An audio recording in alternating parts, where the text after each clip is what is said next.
Hello and welcome back to Disco Elysium. Sorry for, not uploading yesterday.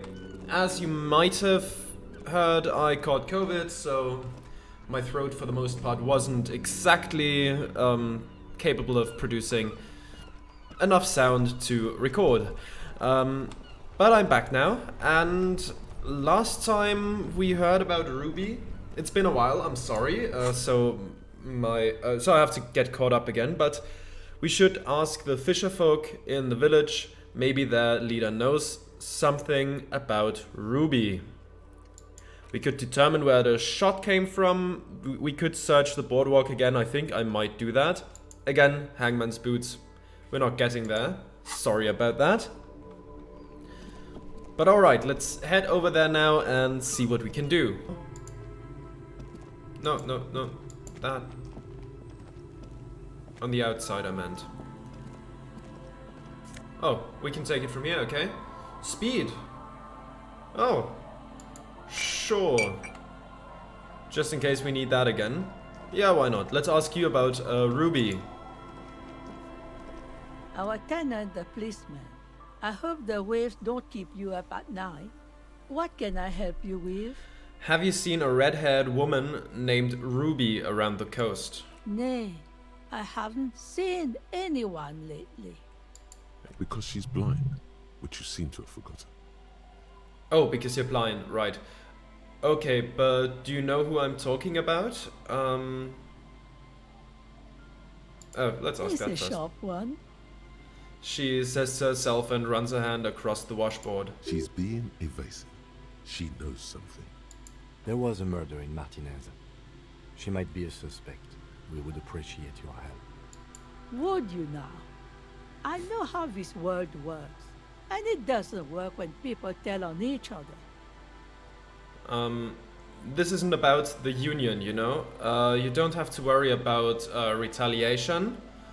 This is like when that man locked himself in the woodshed. We just need to help her come out. You know something, we're here to help. This isn't about the union. Ah, I should have known. This is yet another union mess. I'm not afraid of them, you know. We are not in the habit of being afraid around here. I see. You know something, but you've decided not to tell us. There's not much to tell. People come and go. Now, was there something else? I see, ma'am. I hope you don't mind if we look around anyway. You should look around your shack. Maybe she's rented it out to others too. Okay. Like, at some point we were told by one of the many voices in our head to check under our house, but I haven't managed to get there yet. Can we somehow do that? Can we go under here maybe? No? It said something about under the floorboards. Can we check in there? Ah. There's something. As you look at the floorboards in this corner of the shack, it's clear one of them isn't quite level with the others. Okay, let's The check edge them. of a floorboard next to it looks scratched. Let's move the board aside then. Hollow space underneath the floorboards is dark and damp. You can barely make out the mixture of sand and sawdust below.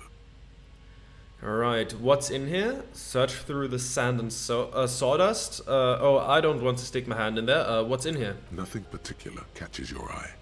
Looks like more reeds. There might be something hidden inside the sand though. Well, let's search it then. You stick your hand in and start combing through the sand. Dry, not like outside. Fine dust. And then something hard wrapped in paper. And what is it? A small cylindrical object. You pull it out. A bullet. I see. A 9mm bullet, to be exact. Fit for all muzzle loaders of that caliber. Like your own Villiers pistol, for example. Oh, that's nice. A bullet. Interesting. The floorboard doesn't care. But maybe the washerwoman does. You have enough to confront her with. It's extra ammunition. She's locked and loaded, ready to fight some cops. Well, now that's something, isn't it? I could have found that a lot earlier probably, but I didn't catch that tile in the corner. Okay, let's just talk to her. Kim will chime in if he finds something interesting. Our tenant, the policeman. I hope the waves don't keep you up at night. What can I help you with? Why was there a bullet under the floorboards of your shack? Damn that girl. She murmurs softly. And without anger, a long and harsh life has taught her not to buckle under pressure. A bullet? The lieutenant turns to you and gives you a little nod, then turns to the washerwoman. You didn't put it there, did you? She did. Gone and hid things in there? She's usually a good tenant, and not a stupid one either. You rented the room to her? Yes, I let my room to that Ruby girl. She speaks slowly, wringing out a rag after a long silence. Her hands move into the water bucket, some water sloshes over the edge. As I've done before when she's been in trouble or just looking for solitude. I've made it clear. We welcome all kinds of people here. When was this? She came last Friday, left on Monday in a hurry. What has she gotten herself into? That girl. That's bad timing. That's for the police to find out. Right there. Please answer each question to the best of your ability. I'm sure we have a few. You said she left on Monday? Yes, early with the dogs, around 8 o'clock, I think. She probably heard the lieutenant's Kanema drive by, and it woke her up, just like it did you. Kim, she must have heard your kinema. Yes. That is a downside of having a 130 kilowatt engine. It lets the bad guys know when you are coming. Is the room exactly as she left it? I cleaned it, like I always do. Was there anything else there? No, The truth, sire. Alright then. What is she like, Ruby? she's good company. Knows how to talk to an old woman. At my age, you don't get a lot of quality conversation. So I really appreciate that about her. Did she talk to you much during her last stay? No, she was mostly silent this time. Kept to herself. What do you mean? She tried not to let it show, but I could tell she hadn't come to fish. Usually she likes to cast a few lines, but this time she mostly stayed in her room. Why do you think she left the bullet there? How would I know? She's a gruff one, but not violent. She doesn't go around toting a gun. She looks back towards her shack, thinking. Did she have any technical equipment with her, like radio stuff? Not that I know of, though she was into nice music. She once showed me a few mixtape milieu she'd made. She brushes her forehead with the back of her hand. Water drips to the ground. Although I guess she was pretty handy with the mechanical and technical stuff. Even fixed the heater in the shack. You should be thankful for that. Sure. She may simply have kept the equipment elsewhere. Where did she go? I don't know. Further up the coast. She tried to leave quietly, but the hinges on that door screeched like a cat in heat. Woke me up. I heard her rushing in those heavy boots, heading up north. It's a peninsula. She might be trapped. Or she took a boat. You'll never find her, you know. She knows the coast like the back of her hand. You only just arrived. I wouldn't worry about that, man. We are persistent. Oh, we sure are. This is a cool moment. It needs a cool thing to be said. I'm not gonna say the cool thing. Let's rock with our cock. I'm not gonna say that. Further up the coast we go then. But that place is huge. She's a needle in the haystack. Man, I was really hoping she'd be hiding in this village. Are you sure she didn't go somewhere more pleasant and less wet? I'll just say further up the coast we go then. Are you sure you would rather stay here? Get a nice cozy fire going in the heater? Seems like a better idea to me. The Feld Electric Mural. You feel like you should go look at it again. Step closer this time. Okay. I don't think we have any more questions, I'm just gonna click it just in case. What more do you want to know about that poor girl? Nothing. Yes, let's hear those other questions. Okay. One thing, officer. If you do find her, please go easy on her. She looks around, the air is getting colder. She's a good girl. Whatever she's gotten herself mixed up in. Okay, now. We could... Ruby left the village and went up the coast, explore the coast for signs. Sure, I could do that. I'm gonna ask around for other people if they have something to tell me about Ruby. Just in case. Aye, the sea's gonna calm down soon, I can feel it. The wind is turning southeast. What's on your mind, officer? No. I'm not gonna try to ask her out. That's just not gonna happen. Not with a 3% chance. I doubt you have anything new to say, right? Tequila sunset. No, actually, there is something. Yeah, have you seen a red-haired woman named Ruby around here later?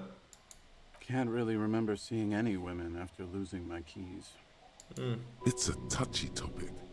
He hasn't got laid in ages. He really has no idea who this Ruby is, sire. Do we have... No, not the same story again. I'll supply the booze if you'll supply the stories. Wonderful. Here I've got a potent pilsner. Not much, but it will do. Let's hear a new story about Idiot Doom Spiral then. The tale I'm about to tell you is an urban legend particular to Martinez. That said, I first heard it from a former bicycle courier in Coran. There are many variations on the basic story, and the details often conflict. What everyone agrees on is that nobody knows the exact nature or identity of the phenomenon. Are you telling the story of the Headless... Shut the fuck up, Rosemary. Summer of 44.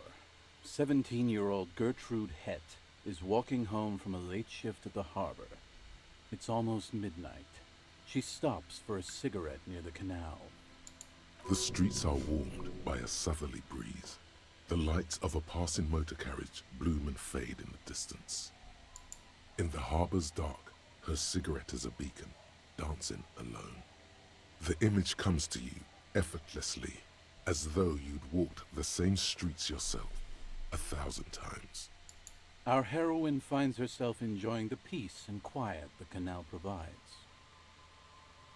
He looks up to the skies as if searching for peace himself. What she doesn't know is that her peace is about to be shattered. From behind her comes the clattering of hooves. Startled, she turns around, and what does she see? A horse? Well, yes, but it's the man on the horse that's of interest here. A man... The pause is long and dramatic. with no head on his shoulders, wearing a found tracksuit, searching for the legendary found cap that went missing when he lost his head. Wait, I thought the Headless Fallen Rider rode a bull. I thought that he rode a headless pig. The lieutenant says with a little smirk. Well, there are many versions of this story, the most peculiar of which has the headless found rider riding on the back of another headless man. That sounds pretty implausible to me. If I hadn't lost my keys that one time, I'd agree with you. But life is a cruel mistress. He takes a sip. Gertrude Het may have been the first to witness the headless found rider, but she wasn't the last. Oh no. Tell him about the two feminists by the locks. What? Fuck, Rosemary, they were dating. No one said they were feminists. Everyone always misremembering this stuff. This wouldn't be the De Ponte Delgado case, would it? What? You know it? I've read the case file. But please, go on. Right. Early autumn of 46. Ula DuPont and Eva Delgado are fishing near the waterlock long after the sun has set. The wind picks up. A sky already dark now blackens. Water starts falling from above. The first cold rain of the season. Two women stand on a small outcropping of rocks. One of them is wearing a purple raincoat. Thin lines reach out from the rods into the sea. Small droplets start appearing on the surface with increasing frequency. The women are caught in the downpour. They act quickly. Eva gathers the rods whilst Ula turns around to reach for the tackle box. When she sees something, her shriek is so violent that the residents of the nearby apartment building believe lightning has struck. But there is no lightning. Only a heavy downpour and the silhouette of the Headless Rider looming on the horizon. Ula makes a run for the shore, but Eva slips on a wet rock and disappears into the cold, cold canal with nary a sound. Her body is never recovered. He looks you straight in the eyes. What did the case file say? What happened to Ula DuPont? I'm gonna ask him. Word on the street is that she... you know... He makes a finger pistol with his right hand and lifts it up to his chin. gave herself facial deconstruction surgery. Real grisly stuff. That part, at least more or less, corresponds to the case file. See? Told you. The man takes a long, self-satisfied sip. Anyway, that's the story of the Headless Rider. Pretty crazy, huh? Who was the Headless Rider before he died? Well, Tequila, that's part of the legend. No one knows for sure. There are a couple of possibilities, though. Some say he was an undercover cop who blew his cover and got beheaded by the vicious gang he had infiltrated. Now he rides, searching for his lost-found cap, plotting revenge. O headless brother, where art thou? Others claim he was a professional jockey who veered off course during a steeplechase, ended up in somebody's backyard, and got decapitated by an exceptionally taut clothesline. Even decapitation couldn't stop his commitment to the sport. Are you that committed? No. Personally, I think he was just some guy who hanged himself from a really tall tree, and the fall was so violent that his head came clean off.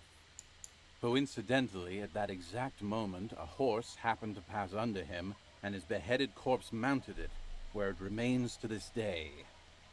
But then, no one really knows. For some reason, this does strike you as the most plausible theory of them all. I've got a hunch that it was the undercover cop. I'd want revenge too. I bet he was the jockey. He seems super committed to his sport. I've got to agree, your theory sounds the most plausible. To be none of these really sound plausible, to be honest. I mean, yeah, like, I'm just gonna say none of these really sound plausible. Like you could do better, Tequila. Okay, can we concoct something? Anyway, to each his own. Oh. You want to hear any other stories? I've already seen some weird shit on this case. A headless jockey in a tracksuit fits right in. That's nothing. I've got an even crazier story. Let's go with the second one for now. Oh no, let's say I've got an even crazier story. Yeah? Why don't you go eat shit, Tequila? There's no way you know a better one than that. Yeah, actually, you're right. Nothing comes to mind. Damn right it doesn't. So why don't you just shut up and leave it to the master? I've already seen some weird shit on this case. A headless jockey in a tracksuit fits right in. Hard to argue with that, I suppose. That's the reality situation for you. You think you got a handle on it, then blam! It throws some wild shit at you. That's why it's critical to stay well hydrated. True. Okay, whatever became of the Headless Rider? No one knows. Some say he stalks Martinez to this day, and can be seen near the canal when the clock strikes midnight.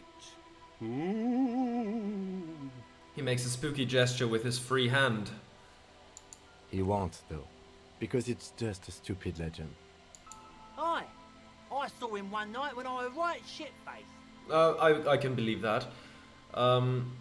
I don't want to listen to the tale again.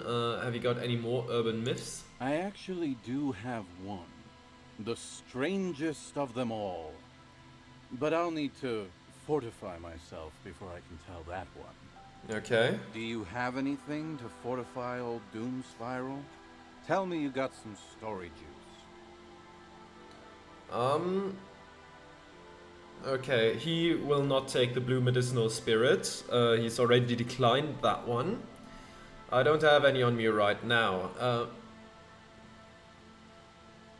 Yeah, I don't have any on me right now. If you find any, I'd be extremely grateful. Sure, I'll buy some right now, and next time we come around, we can give it to you. And The legend! He's back. And firstly, I got smokes and piss and a little speed to spice things up. here's the money for a pilsner. Bottoms up, Captain. Okay. Alright, I'm off. Next time we come around, I'm gonna get the next story from you.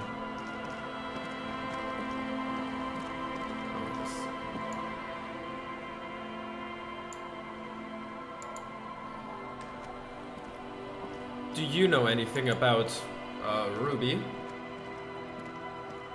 The scruffy-haired little boy kicks a stone while the other watches him do it. Oh, you must be Lilienne's twins. This one doesn't say anything, kicking the concrete with his worn-out sneaker. Lily's our mum. Explains the other one, tongue still lolling out of his mouth. I already said that. The stone kicker laughs suddenly. His head is too large for his shoulders. The other one laughs as well. Wow, so intellectually stimulating. Truly, truly. Stone kicking isn't even of very high caliber. Anyone can do that. Kids, have you seen any bad people around? What bad people? One of the twins looks up, his mouth slightly open. I don't think questioning 4-year-olds without their parents present is gonna crack the case. That's Then most we're likely true. definitely doing it. Bye kids, take care. Okay. Do you know anything about Ruby? I mean, we've already spoken to the correct person, I suppose, but still. Huh? Hello, mister. Do you know anyone named Ruby? Ruby. Ruby. Suddenly the girl gets all serious and leans in as if she's about to tell you a secret. My mum tells me I'm a big girl, but she doesn't know that I can't say Earl. Or like, sometimes I can, but then Uller. Kids. Are you Lilienne's daughter? Yes, I am. Little Lily. You know my mom? We met earlier. That's nice. My mom is great. She's never angry or anything. Okay, goodbye. Bye! The girl's large, curious eyes remain fixed on you. Let's see what that is about. That the phasmid? It looks like the phasmid, leaning against the wall. Where? I'm looking around. Where is it? Leaning against the wall? I mean, it probably isn't, but... Wait, what if this is the fishing rod situation all over again?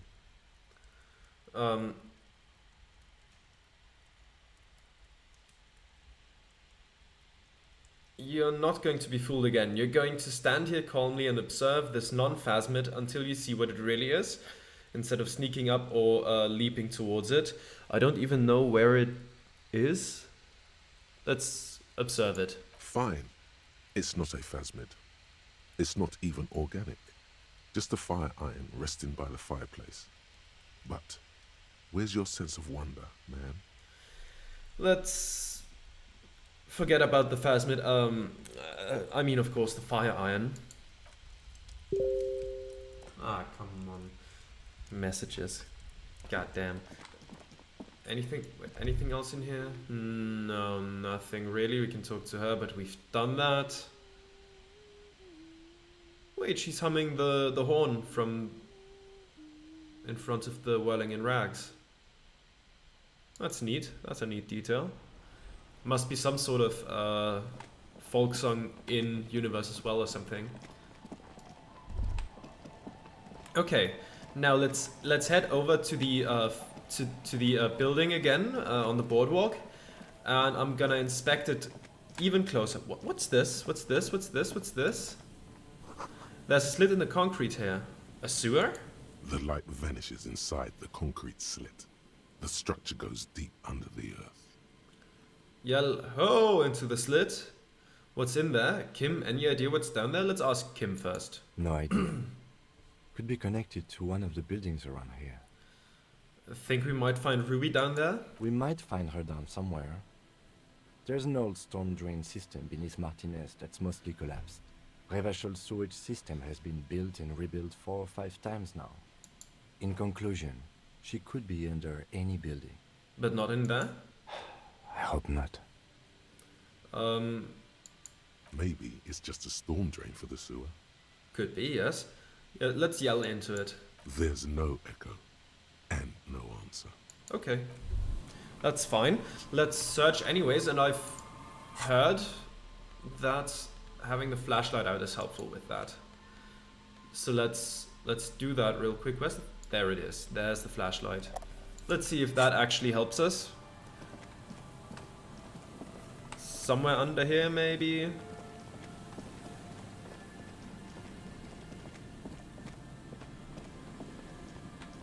Anything? Oh, what's here? Okay, we'll go over there. Were we just unable to find that earlier? Is our equipment loadout at this point specifically tailored towards that, and we just haven't had this combination before? I guess only one way to find out, really. Let's head over there. What can we do here? Can we just... A door, a building, a hiding place. Could the instigator be inside? Well, could we open it then? Could we break it open with our crowbar, perhaps? No?